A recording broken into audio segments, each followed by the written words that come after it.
సంస్కృతి సంపద YouTube channel తరఫున అందరికీ స్వాగతం.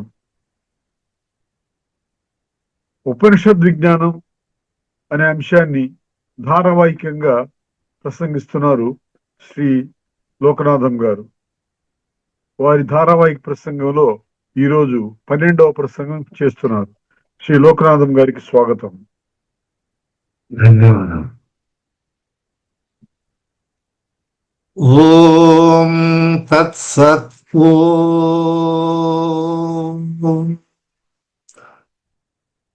ఓం గురవే సర్వలోకానాం విషజే భవరోగిణాం నిధయే సర్వవిద్యానాం దక్షిణామూర్తయే నమః. ఓం సర్వగురుభ్యో నమః. పరిపూర్ణ పరబ్రహ్మ స్వరూపలగు మనము అమృత బిందూపనిషత్తులోని మంత్రములను గూర్చి మనం తెలుసుకుంటున్నాము. ముందు 5వ మంత్రములో నిష్కామ కర్మలు చేయుట వలన ఫలాపేక్ష రహితంగా చేసి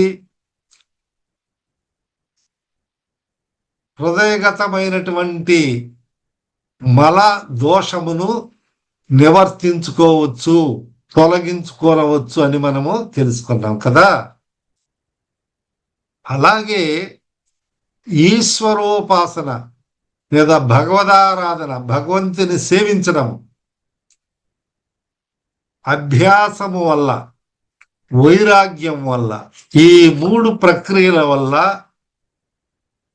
విక్షేపము అనే అంతఃకరణంలో ఉన్నటువంటి లేదా హృదయగతమైనటువంటి విక్షేప దోషమును తొలగించుకొనవచ్చును. చంచలత అనే మనసు నిలకడ లేకుండా ఉండే దోషాన్ని భగవదారాధన వలన మనం తొలగించుకోవచ్చును. అభ్యాస వైరాగ్యముల ద్వారా కూడా తొలగించుకోవచ్చును.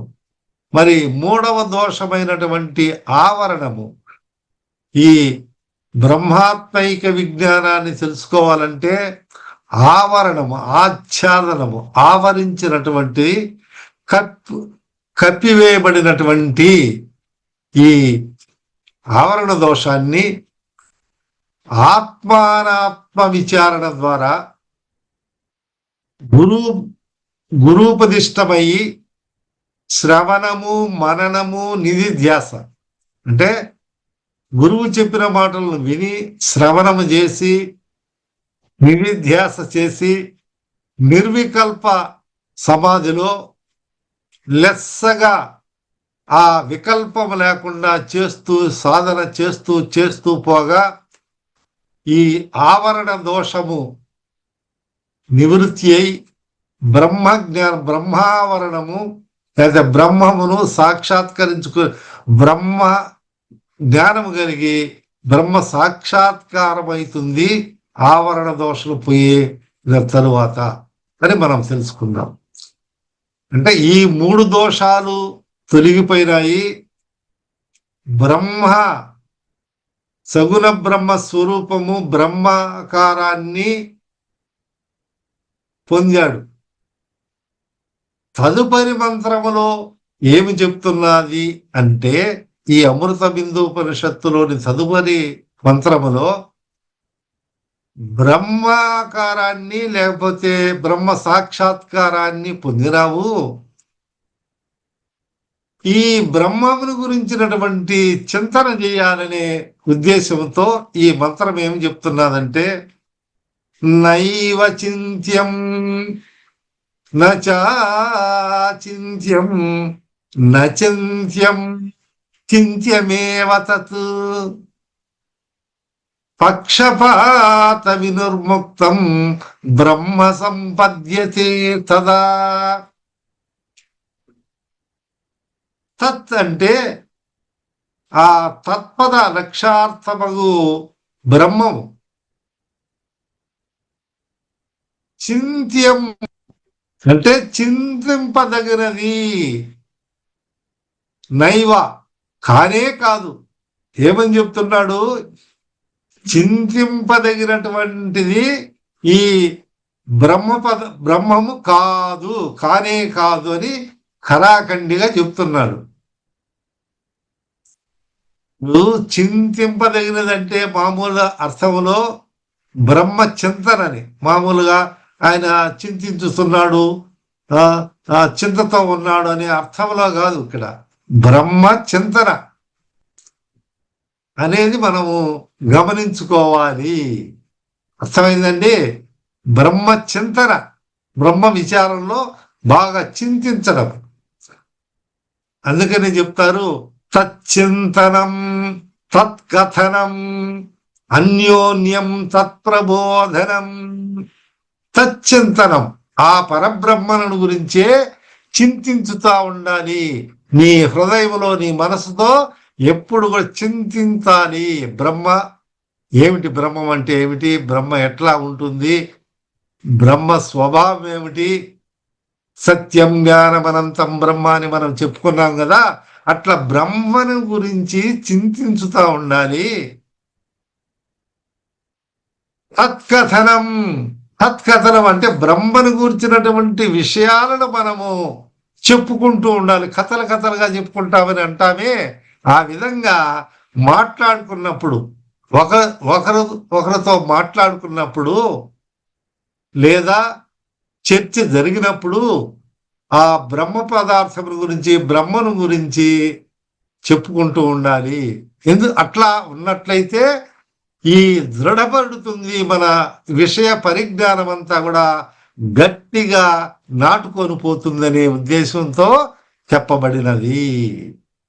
అన్యోన్యం తత్ప్రబోధనం. అన్యోన్యం ఇద్దరు కలిసి కానీ లేదా కొంతమంది కలిసి ఇరుపక్షాలలో చర్చించుకున్నప్పుడు కూడా ఒకరికొకరు ఈ బ్రహ్మను గురించే మనము ప్రబోధం చేసుకుంటే అది గాఢంగా నిలిచిపోతుంది. బాగా గమనించండి, ఎందుకంటే ఇక్కడ సందిగ్ధంగా చెప్తున్నారు. ఆ సందిగ్ధం ఎవరి కోసమో కాదు, అది మన కోసమే, మన మేలు కోసమే ఉపనిషత్తు చెప్తా ఉన్నది. గమనించండి. నైవ చింత్యం అంటే చింతింపదగినది నైవ కానే కాదు. ఇంకేమని చెప్తున్నది? అచింత్యంచ నా. చింత్యం అంటే నా చ అచింత్య అంటే చింత్యం, అచింత్యంచ అంటే చింతింపదగనిదియును కాదు, అంటే చింతింపకుండా ఉండేదాన్ని కూడా కాదు అని చెప్తున్నారు. ఇక్కడేమో ఇది చింతింపడానికి తగినదే కాదు, ఏ విధంగా కూడా కాదు అని చెప్తున్నారు. ఇక్కడేమో చింతింపదగనిదియు కాదు, అంటే చింతించవచ్చును అని. నువ్వు చింతించవచ్చు. అక్కడేమో ముందేమో ప్రథమ పక్షంలో ఈ విధంగా చెప్తున్నారు పక్షాలు. ఇక్కడ ఈ మొదటి పాదంలో ఈ రెండు ఒకటి నైవ చింత్యం అంటే చింతించేదానికే సాధ్యపడదు, కానే కాదంటున్నాడు. చింతింపదగనిది కాదు, నువ్వు చింతించవచ్చనే రెండో పదములో చెప్పారు. మళ్ళా పాదములో నచింత్యం చింత్యమేవ తత్. మళ్ళా ఏం చెప్తుంది? నచింత్యం చింతింపదగినది కాదు అంటే నా చింత్యం. ఏది చింత్యం అంటే ఇక్కడ అర్థం ఏమిటంటే అశుద్ధ మనసుతో, అశుద్ధమైనట్టి మనసుతో చింతింపదగనది కాదు. చూస్తారా? నచింత్యం చింత్యమేవ తత్. చింతించవచ్చు. ఎట్లా? శుద్ధ మనసుతో అది చింతింపదగినదే, అంటే అది చింతన చేయదగినదే. అంటే రెండు పక్షాలు. ఒక పక్షములేమో అది చింతింపదగదానికి వీలు కాదంటున్నారు. ఇంకొక పక్షములో ఏం చెప్తున్నారు? అశుద్ధమైనటువంటి లేదా మలినమైన మనసుతో ఇది చింతించేదానికి వీలు పడదు, చింతింపలేము అశుద్ధమైనటువంటి మనసుతో. ముందు మనం శుద్ధ మనసు, అశుద్ధ మనసు మొట్టమొదటి మంత్రంలో మనం చెప్పుకున్నాము. ఏమని? మనోహి ద్విధం ప్రోక్తం శుద్ధంచ శుద్ధమేవచ అని మనం చెప్పుకున్నాము కదా. కామ సంకల్పరహితం శుద్ధమని, అశుద్ధము కామ సంకల్పం అశుద్ధం అని మనం చెప్పుకున్నాం మొట్టమొదటి మంత్రములో. అమృత బిందు ఉపనిషత్తులోని మొట్టమొదటి మంత్రంలో ఆ విధంగా చెప్పుకున్నాం. అయితే ఇప్పుడు బ్రహ్మను సాక్షాత్కరించుకున్నాడు, ఇప్పుడు ఆ బ్రహ్మను గురించి చింతించమంటున్నాడు. అందువల్ల 5వ మంత్రానికి 6వ మంత్రానికి సంబంధం చెప్తున్నారు, ఎట్లా చేయాలని ఉపనిషత్తు తెలియజేస్తున్నది. కాబట్టి ఈ పరబ్రహ్మ నువ్వు పొందాలా, బాగా సంపద్యత నీకు కావాలంటే ఏమి చెప్తున్నాడు? పక్షపాత వినిర్ముక్తం బ్రహ్మ సంపద్యతే తదా. అటువంటి బ్రహ్మను పక్షపాత వినిర్ముక్తం అంటే పక్షపాతం లేకుండా. ఇక్కడ 2 పక్షాలు చెప్పినారని, మొదటి పక్షంలో ఏమో చింతించేదానికే వీలు లేదు, అయినా చింతింపదగనది కూడా కాదు అన్నాడు. 2వ పక్షంలోకి వచ్చేస్తే ఏమని చెప్పారు? మలినమైనటువంటి లేదా అశుద్ధమైనటువంటి మనసుతో ఇది చింతింపదగనది కాదు. అయితే ఎట్లా చింత్యమేవ తత్ అన్నారంటే, శుద్ధమైనటువంటి మనసుతో అయితే మనము చింతించవచ్చు. అంటే ఈ 2 యుక్త పక్షాలు, ఈ 2 పక్షాలు, 2వ పక్షం అనుకోండి, పూర్వపక్షము ఉత్తర పక్షము. అంటే ఈ విచారణలో వాదోపవాదనలు చేసుకునేదానికి ఈ పక్షపాతం అనేది వదిలిపెట్టే బ్రహ్మ సంపద్యతే, ఆ పరబ్రహ్మను బాగా నువ్వు లెస్సగా సంపద్యతే, లెస్సగా పొందవచ్చు. ఎప్పుడు? ఈ పక్షపాత రహితమైనటువంటి బుద్ధితో పొందవచ్చు అని చెప్తున్నారు. అంటే ఎందువల్ల, ఏమి, ఎట్లా అని మనము విశేషంగా దీని గురించి మనము ఆలోచిస్తే ఏం చెప్పింది? ఒక పక్షములో ఈ తచ్చబ్ద లక్షార్థమైనటువంటి పరబ్రహ్మము అవాంగ్మానస గోచరమైనది. అదే అవాంగ్మానసము అంటే వాక్కుల చేత, మనసు చేత గోచరము కాదు. అవాంగ్మానస గోచరం అంటారు దీన్ని. అంటే వాక్కుల చేత, మనసు చేత గోచరమైనది కాదు. అందువలన ఇది ఈ పరబ్రహ్మము చింతింపదగినది కాదు అని కొందరు అంటారు. మరికొందరు ఏమంటున్నారు?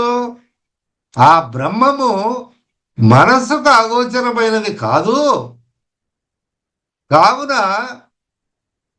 చింతించవచ్చు, చింతింపదగినదే అని చెప్తున్నారు. మళ్ళా 2వ పక్షంలోకి వచ్చేదానికి మలిన మనస్సు చేత చింతింపదగినది కాదు అంటే అశుద్ధమైన మనసు.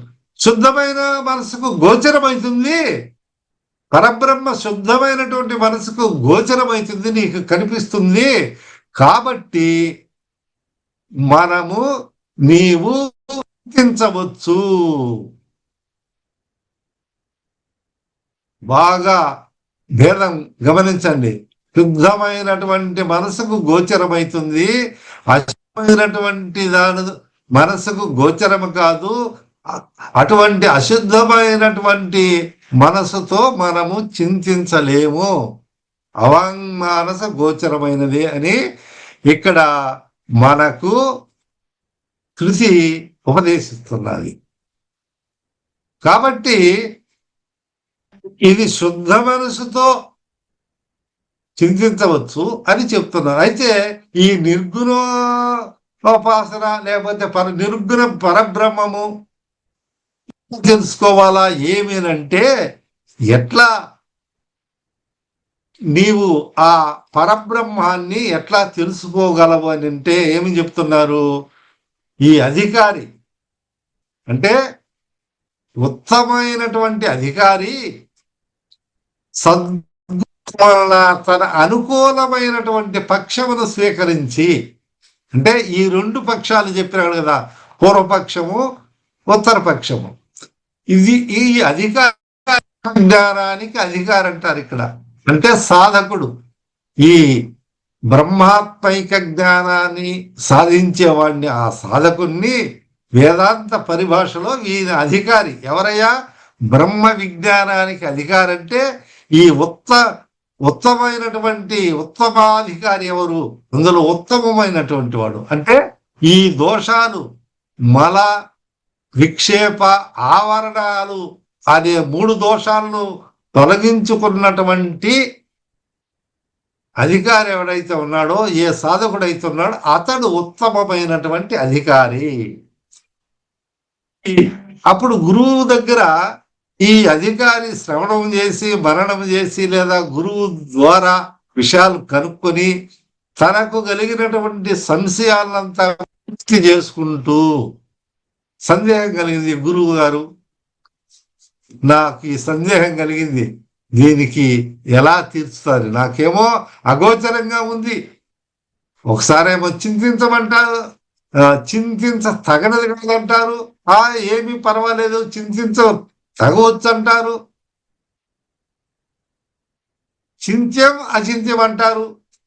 అక్కడ భేదం ఏమిటంటే, మనం ఈ యొక్క మంత్రములో ఆ అశుద్ధ మనసు అని దానిలో రాయలేదు. అందువల్ల ఈ యొక్క సంశయము, ఈ యొక్క సందేహం కలుగుతుంది. ఏంటిది? పరస్పర విరుద్ధమైనటువంటి భావాలు చెప్తున్నారే, ఉపనిషత్తు ఇట్లా చెప్పవచ్చా అని కొంతమంది అడిగేవాళ్ళు కాకుండా, దాంట్లో తప్పని ఇంకా మనం తెలుసుకోబోతాం ఎవరు ఏ పక్షం, ఎందువల్ల ఆ విధంగా ఉపనిషత్తు అంటే ఈ అధికారి ఉన్నాడే, ఏ పక్షంలో ఇతను చింతించగలిగిన సామర్థ్యం ఉందా, లేకపోతే చింతన చేయలేనటువంటి సామర్థ్యం ఉందా,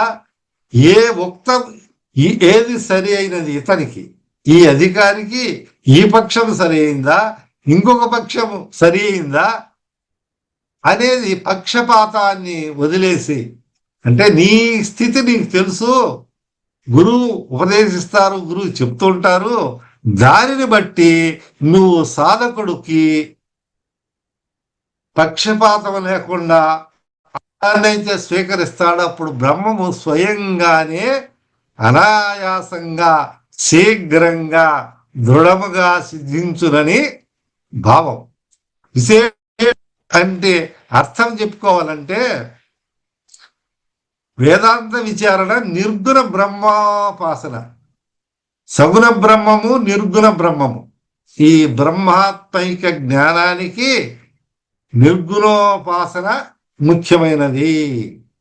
అందువల్ల ఈ ప్రథమ పాదములో నచింత్యం చింత్యమేవ అని, నైవ చింత్యం నచాచింత్యం అంటే చింతింపదని ప్రథమ పాదంలో చెప్తాడు. రెండవ పాదంలో వచ్చి ఈ శుద్ధ మనస్సుతో చింతించవచ్చు, అశుద్ధమైనటువంటి మనస్సుతో చింతించూ క్రమంగా ఏం చెప్తున్నాడు, ఈ పక్షద్వయములను అధికారి యొక్క భేదం చేత సమర్థించింది ఈ యొక్క ఉపనిషత్తు.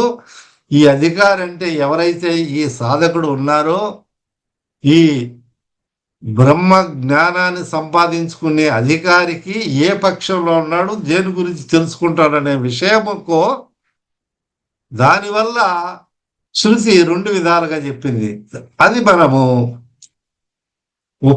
ఈ నిర్గుణ బ్రహ్మాన్ని ఉపాసించదగునా కాదా అనేది మనం తెలుసుకోవాలి. యన్మనస నమనుచే ఏ నాహుర్మనోమతం తదేవ బ్రహ్మత్వం విద్వి వేదం ఎది ఉపాసతే అని కేనోపనిషత్తులో చెప్పబడింది. కేనోపనిషత్తులో ఈ యొక్క నిర్గుణ బ్రహ్మాన్ని కూడా ఉపాసించవచ్చు. అది ఏమిటి అని దాని విషయాలు పై చెప్పినటువంటి శ్లోకములో మంత్రములో ఏది మనస్సుతో మననము చేయ శక్యము కాదో, దేని చేత మనసు మననము చేయగలుగుతున్నదని బ్రహ్మవేత్తలు చెప్పినారో అదే బ్రహ్మమని నీవు ఎరుంగుము. చూడండి, బాగా ఆలోచన చేయండి. ఏది మనసుతో మననము చేసేదానికి అంటే మాటి మాటికునేదానికి చింతించేదానికి వీలు కాదో, శక్యం కాదో, దేని చేత మనసు చేయగలుగుతున్నదని బ్రహ్మవేత్తలు చెప్పినారంటే ఈ మనసు పని చేసేదానికి కూడా మరణం చేసేదానికి కూడా ఆ శక్తి, ఆ సమర్థత దేని వల్ల కలుగుతా ఉన్నదంటే ఆ బ్రహ్మం వలనే కలుగుతున్నది. మనసుకు కూడా ఆ శక్తి దేని ఆ కదలిక, ఆ చైతన్యము, ఏకాగ్రత ఎలా వచ్చిందంటే ఆ బ్రహ్మం ద్వారా అనే నువ్వు తెలుసుకుంటున్నావని బ్రహ్మవేత్తలు పెద్దవాళ్ళంతా చెప్తున్నారు. కాబట్టి దేనిని జనులు ఉపాసన చేస్తున్నారో అది నిర్గుణ బ్రహ్మం కాదు, ఉపాసన యోగ్యమైనది. ఉపాసన ఏంటి మనం ముందుగా తెలుసుకున్నాం. అంటే రాముడు, రామాయ నమః లేదా కృష్ణాయ నమః పూజ చేయడం, లేదా ధ్యానము, జపము చేయడం. జపతో నాస్తి పాతకం అంటాం కదా. ఆ జపం చేసేటప్పుడు ఆ ధ్యేయకారమైనటువంటి ఆ మంత్ర జపాన్ని ఓం నమ శివాయ పంచాక్షరి మంత్రము, ఓం నమో నారాయణ అష్టాక్షరి మంత్రం, ఇట్లా అనేక, ఓం నమో వెంకటేశాయ, ఇట్లా అన్ని రకాలైనటువంటి ఈ మంత్రములో సగుణ బ్రహ్మములో మనం ఒక రూపాన్ని ఉపాసన చేసేదానికి ఒక ఒక వృత్యాకారం, ఒక రూపాన్ని, నామాన్ని మనము ఏర్పరుస్తుంది. పెద్దలు కాబట్టి ఆ విధంగా చేస్తున్నాం. కానీ నిర్గుణ బ్రహ్మ జ్ఞానము వేదాంత విచారణ వల్లే అది సాధ్యమవుతుంది. ఇప్పుడు సగుణ బ్రహ్మము, నిర్గుణ బ్రహ్మము అంటే సగుణ బ్రహ్మమేమో కనిపిస్తున్నాడు. ఈ యొక్క బ్రహ్మ సత్యం జగన్మిథ్య అని చెప్పాడు. ఈ బ్రహ్మము ఇక్కడంతా ఈ బ్రహ్మము లేకపోతే ఇదంతా మిథ్య. కానీ రజ్జువునందు సర్పము ఎలా కనిపించిందో, అధ్యాసమై కనిపిస్తున్నదో అదే విధానంలో ఈ జగత్తులో అంతా కూడా ఇది మిథ్యారూపంగా ఉన్నా కానీ అధిష్టానమైనటువంటి ఆ బ్రహ్మ చైతన్యం చేత మనకు ఉంది. ఆ భాష వల్లేనే మనం ఎట్లా తెలుసుకుంటున్నాము, ఈ ఈ యొక్క పొరబడుతున్నాము, భ్రమిస్తున్నాము. ఎండమావులు మాదిరి అక్కడ ఏమి నీళ్లు లేవు కానీ నీళ్లు ఉన్నట్టు మనము ఎలా అనుకుంటున్నామో. కాబట్టి ఈ నిర్గుణ బ్రహ్మాన్ని ఉపాసన యోగ్యం కాదు, ఎందుకని అవాంగ్మానస గోచరం అన్నారని. కానీ ఇది కూడా ఉపాసన యోగ్యమే, బ్రహ్మజ్ఞానం కలుగుతుందని. ఎట్లా, ఏ విధంగా అండి? ఇప్పుడేమో అవాంగ్మానస గోచరం అంటది, యతో వాచో నివర్తంతే అప్రాప్య మనసా సహా. అక్కడికి యతో వాచే ఈ వాక్కులన్నీ కూడా వెనక్కి వెళ్తాయంట ఆ బ్రహ్మాన్ని గురించి వర్ణించేదానికి. యతో వాచే నివర్తంతే అప్రాప్య మనసా సహా, ఆ మనసు కూడా వెనక్కి వస్తుంది. ఎందుకంటే ఆ బ్రహ్మతత్వానికి అతీతమై ఉంది ఈ వాక్కులకు, ఈ మనసు అని. అక్కడ అయితే నిర్గుణ బ్రహ్మాన్ని కూడా ఉపాసించవచ్చు, ఇట్లా చేసిన వాళ్ళు ఉన్నారని ఉపనిషత్తులు, భగవద్గీత, వేదాంతములన్నీ చెప్పవస్తున్నారు. అది ఎట్లా అనేది మనం ఇప్పుడు చేస్తాం. ఉపాసన వల్ల పుట్టిన బ్రహ్మాన్ని కూడా మనము సాధించవచ్చు. ఎట్లా అంటే సాధన చతుష్టయ సంపన్నుడై, మనము ఇదివరకు చెప్పు ఈ అధికారి అంటే ఈ అధికారి, ఈ సాధకుడికి ఏముండాలంటున్నాడు? నిర్గుణ బ్రహ్మోపాసన చెయ్యాలంటే సాధన చతుష్టయ సంపత్తి. ఇంతకుముందు మనము ఈ సాధన సంపత్తి చతుష్టయము దాని గురించి తెలుసుకున్నాం. ఏమేమండి గుర్తుందా? మళ్ళా ఒకసారి చెప్పమంటారా? ఇది మాటి మాటికి ఉండాల్సిన నిత్యానిత్య వస్తు వివేకము. నిత్య అనిత్యం అంటే ఏది నిత్యము, ఏది అనిత్యమైనటువంటి వస్తువు. బ్రహ్మ సత్యం అంటాం. బ్రహ్మము పరబ్రహ్మము ఎన్ని, దైవం అనేది నిత్యము, అనిత్యమేది అనాత్మభూతాలైనటువంటి ఈ శరీరము, తర్వాత ఇంద్రియాలు తక్కినవన్నీ కూడా అనిత్యములే. నిత్యమైనది అందులో ఉన్నటువంటి సాక్షిభూతమైనటువంటి లేదా నిత్య శుద్ధ బుద్ధ ముక్త స్వరూపమైనటువంటి సచ్చిదానంద స్వరూపమైనటువంటి బ్రహ్మ మాత్రము నిత్యమైంది, చక్కినాటి అనిత్యము అని ఈ సాధకుడు సాధన చతుష్టయ సంపత్తి కలిగి మొట్టమొదట అది లక్షణం చెప్పబడింది ఈ 4 లక్షణాలలో. రెండవది ఇహాముత్ర ఫల భోగ విరాగము. ఇహ ఈ లోకంలో కానీ పై లోకంలో కానీ ఏ లోకంలో కానీ ఆ ఫలాల మీద ఇతనికి ఇష్టం లేదు, వైరాగ్యం. నాకెందుకు ఆ ఫలాలు?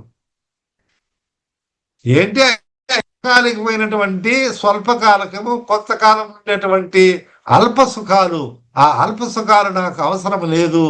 నాకు అనంతమైనటువంటి స్వల్పము బ్రహ్మజ్ఞానము, బ్రహ్మానందము అది ఒకసారి కలిగిందంటే వదిలిపోదు, తరువాత ఇటువంటి తుచ్చ సుఖాల మీదకి పోదు. కాబట్టి ఆ బ్రహ్మజ్ఞానం అనే దాని మీద కావాలి. ఇహాముత్ర ఫల భోగ విరాగం అంటే ఈ లోకం కానీ స్వర్గాలోకంలో కానీ. ఎందువల్ల అందరూ స్వర్గం అంటారే? పుణ్యే పుణ్యే మర్త్యలోకే విశంతి. ఆ స్వర్గంలో ఉండే దేవతలై వాళ్ళు కూడా మళ్ళా అది ఆ పుణ్యం అంతా క్షీణమైపోతే ఆ నుంచి పడిపోతారు లోకానికి. మళ్ళా వాళ్ళు ఈ మర్త్యలోకానికి అంటే ఈ మన మనుషులు ఉండే లోకానికి తోయబడిపోతారు, వాళ్ళు వచ్చేస్తారు. కాబట్టి నాకు అయ్యొద్దు. మళ్ళా 3వ లక్షణం ఏమిటి? శమధమాది షట్క సంపత్తి. ఏది 4 అని చెప్పారు, మళ్ళా ఇక్కడ శమధమ అది షట్క సంపత్తి. శమము, ధమము, తితీక్ష, ఉపరతి, శ్రద్ధ, సమాధానం 6 అయినాయి కదండి. ఇవి వేదాంత విచారణ చేసే వాళ్లకు తప్పనిసరిగా తెలిసి ఉండాలి. కొన్ని పదాలు మనం నేర్చుకోవాలి కదా. ఇప్పుడు వ్యాకరణము నేర్చుకునే వాళ్ళు ఆ సూత్రాలు ఏ విధంగా బాగా నేర్చుకొని అన్ని విషయాలంతా చెప్తా ఉంటారో అదే విధానంలో మనం ఇవన్నీ ఉండాలా. ఎవరికి? ఈ సాధన చతుష్టయ సంపత్తి ఉన్నారు. శమం అంటే అంతరేంద్రియ నిగ్రహం చెప్పాం. ధమం అంటే ఈ బాహ్యేంద్రియాలు పైకి ఇంద్రియాలతో నిగ్రహం చేయడం. తితీక్ష, ఓర్పు, ఇవన్నీ కలిగిన తమ ఇటువంటి గుణాలు ఉండడం, ఇవన్నీ కూడా ఇతనికి ఉండాలి, ఈ సాధకంలో ఉండాలి.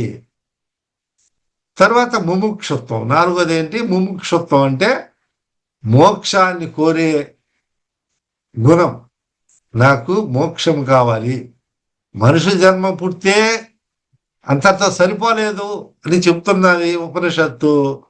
పెద్దవారు బ్రహ్మవేత్తలు చెప్తున్నారు ముముక్షుత్వం కూడా ఉండాలి. ఈ 4 గుణాలు అంటే శమధమాది షట్క సంపత్తితో అక్కడ 6, ఈ 3 కలిస్తే మొత్తం 9 అవుతాయి అన్నమాట. చూస్తారా? ఇవన్నీ ఉన్నటువంటి వాటికి అప్పుడు ఆయన గురుముఖం నుండి గురువు దగ్గర గురూపదిష్ట ఉపదేశం నుండి వేదాంత శ్రవణాదిలు వనరించి, అంటే శ్రవణము చేస్తాడు, అట్లనే మననము చేస్తాడు, నిధి చేస్తాడు. ఇట్లా చేయంగా ఈ బ్రహ్మాత్మైక జ్ఞానమును ఆర్జించి, అంటే సంపాదించి కైవల్య మోక్షాన్ని పొందగలడని ప్రథమ పక్షం చెప్తున్నాను. ఈ ఉపాసన ప్రత్యావృత్తి రూపమైనది కాబట్టి దీనిని ఆచార్యుని వలన, స్వస్త్యాచార్యుల లేక ఆచార్యుల వాక్యం వల్ల పరోక్షముగా అవతమగు నిర్గుణ బ్రహ్మమును, నేను నిర్గుణ బ్రహ్మం అని భావించమని చెప్తున్నా. అహంగ్రహోపాసన చేత అనగా ధ్యేయ స్వరూపానికి, అహంగ్రహోపాసన అంటే అహం రూపాసన చేత ధ్యేయ స్వరూపానికి, స్వీయ స్వరూపానికి అభేద చింతనం, అంటే ఈ భేదం లేదు. ఈ శరీరములో కనిపించేటటువంటి ఈ శరీరానికి ఆ ధ్యేయ స్వరూపమైనటువంటి నిర్గుణ స్వరూపానికి అభేదం లేదని చెప్పి పరిపక్వ దశలో ఇవన్నీ చేయంగా ఆలోచన చేయంగా, అంటే ఉపాసన చేయంగా అతనికి నిర్వికల్ప సమాధాన కలుగును. అంటే బుద్ధిమాంద్యం ఉండే వాళ్ళకి కానీ, లేదా ఒక హఠం పట్టుకొని నేను నిర్గుణ బ్రహ్మను అని మాటికి అదే తదాకారమైనటువంటి వృత్తిలో తదాకారమైనటువంటి ఒక దీక్ష అనుకోండి, అటువంటి వృత్తిని చేపడితే అప్పుడు బ్రహ్మాత్మైక సాక్షాత్కారము ఉదయమై మోక్షమును తతస్తుతం పశ్యతే నిష్కలం ధ్యాయమానః. అంటే అటువంటి ధ్యానము తత్పరిమాణ రూపమైనది నిర్వికల్ప సమాధి. అంటే ఆ సమాధిలోకి పోయినప్పుడు అదే తదేక దీక్షతో అటువంటి ధ్యానం చేసినప్పుడు నిర్వికల్పంగా, అంటే ఎటువంటి వికల్పం లేకుండా ఉండి అటువంటి పరబ్రహ్మను పొందుతాడని శృతి చెప్తా ఉంది.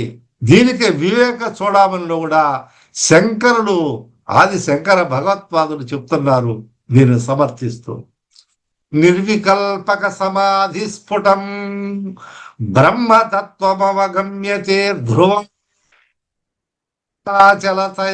మనోగతే ప్రత్యయాంతర విమిశ్రితం భవేత్. నిర్వికల్ప సమాధి చేత బ్రహ్మతత్వము స్ఫుటంగా, అంటే ధ్రువం స్ఫుటంగా స్పష్టంగా అవగతమవుతుంది.